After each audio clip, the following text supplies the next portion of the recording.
calls him the new Mr. Natural.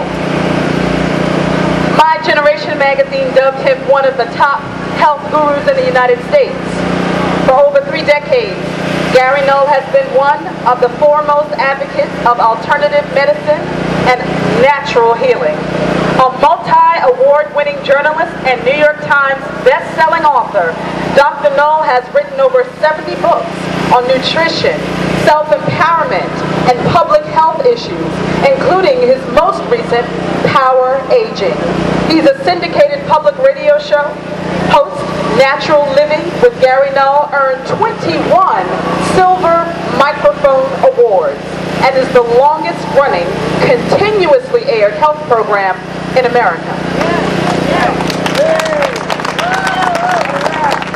For those of you who listen to Gary Null, you know it is not a chit-chat show, all right? But rather an on-air health forum featuring knowledgeable guests, well-researched scientific information that is presented objectively and in layperson's terms. The program's combination of provocative interviews, controversial commentary, and listener call-ins motivate listeners to change their lives for the better. As senior editor and lead investigator for the Caveat Emptor, plus host of ABC Radio Network and WABC Radio, Gary Null captured the attention of hundreds of thousands of people who saw that he was unafraid to address controversial issues involving public health and alternative health practices in this country. We're talking about issues such as AIDS, chronic fatigue, heart disease, cancer, diet, exercise, vaccines, and allergies. Ladies and gentlemen, sisters and brothers, our community, let us welcome America's health guru, Gary Null. Thank you. I appreciate this honor and all these esteemed individuals. It was October of 1966 that I first came up to Harlem to do research.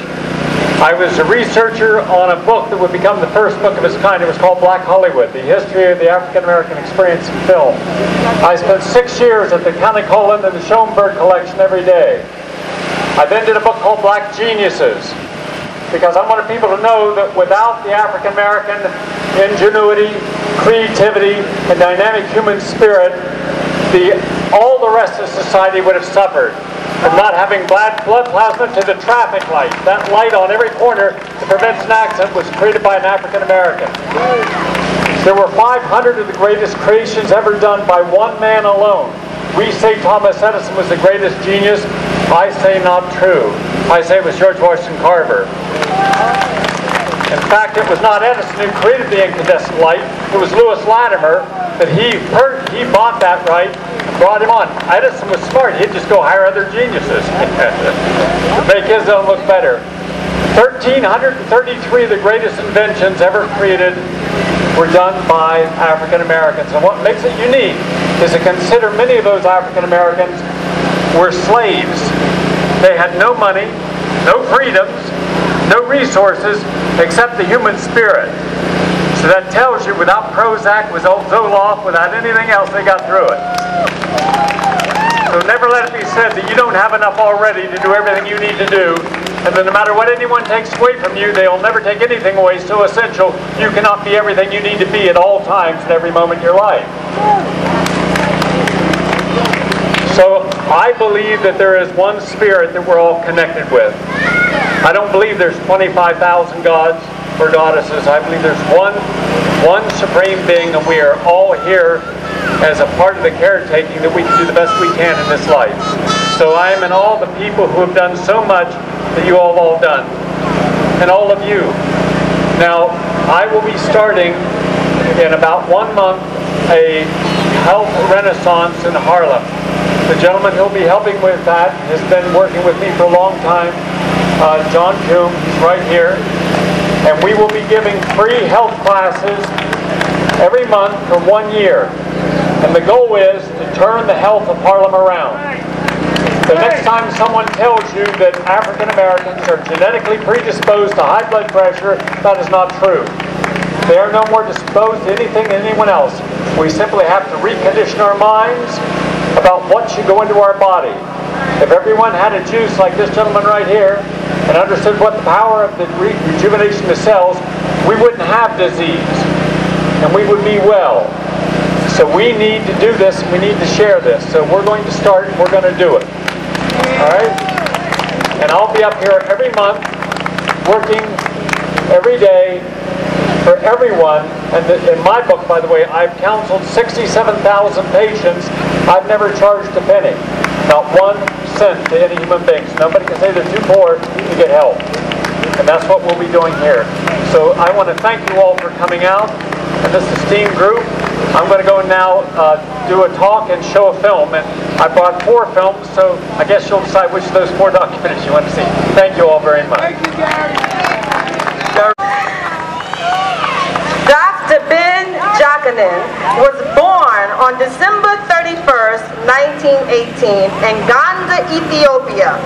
Dr. Yusuf Alfred Antonio Ben Jochannan was devoted the better part of his life to the illumination of the indigenous origins of African civilizations. By profession, he is an engineer, a historian, and an Egyptologist. You know the saying, you're known by the company that you keep. Well, Dr. Ben knew Malcolm X personally and was a student and colleague of George G.M. James and follower of the most honorable Marcus Garvey. And he was exceptionally close to the late Dr. John Henrik Clark. Of his many accomplishments, yes, you can clap for that. One of his many accomplishments was his most celebrated educational tours to Egypt, which he began in 1946. According to Dr. Ben, Egypt is the place to go to learn the fundamentals of living. It is a pilgrimage of our sacred motherland, the cradle of civilization.